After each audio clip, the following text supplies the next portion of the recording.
Hi, I'm Rick Kaler, and thank you for joining me.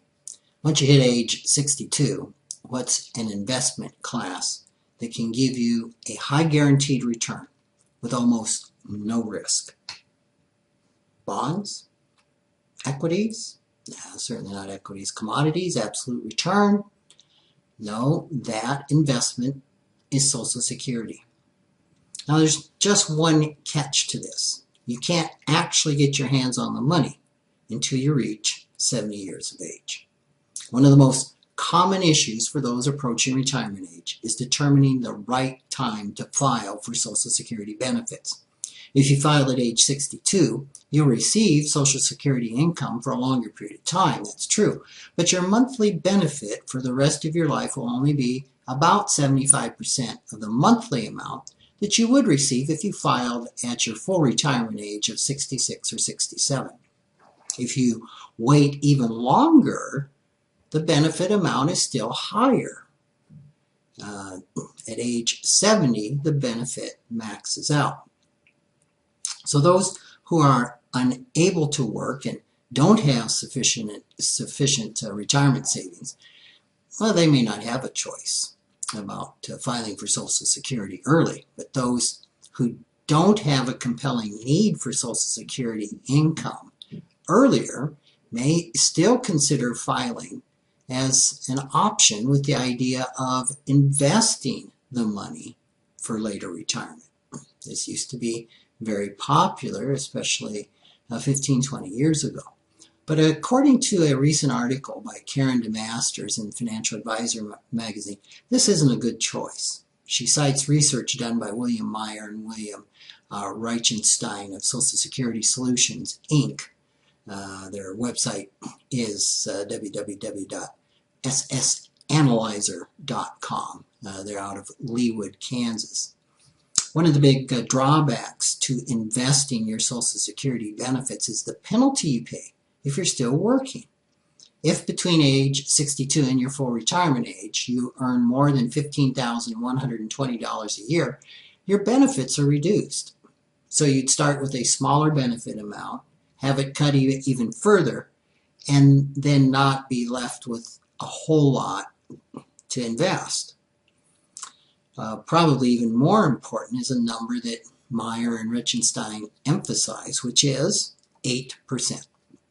This is the amount your Social Security benefit increases every year between age 62 and 70, as long as you delay filing.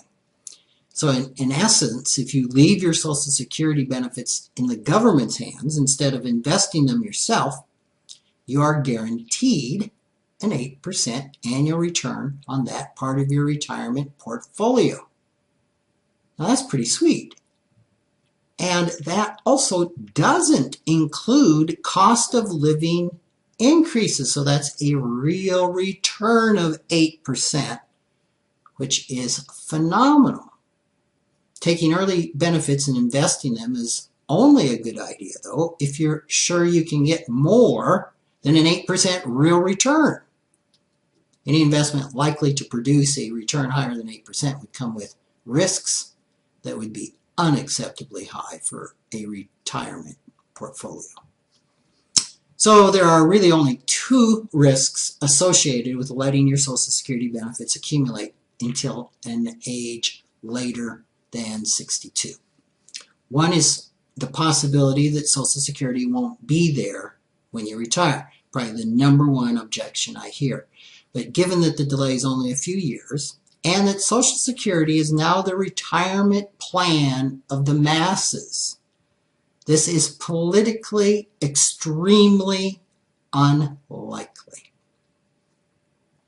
The second risk is that you won't live long enough to collect an amount equal to what you would get if you started benefits early. This is completely legitimate. But unless you are facing a terminal illness, chances are that waiting until at least full retirement age is still your wisest option.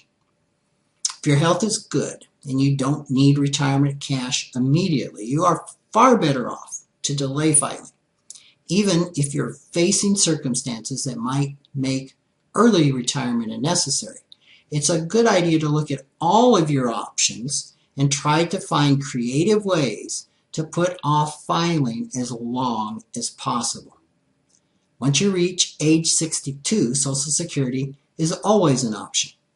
It gives you a doorway out of the working world anytime you really need to take it. But for every year that you can delay walking through that door, you are earning 8%. And that is an investment return well worth waiting for. Thanks for joining me.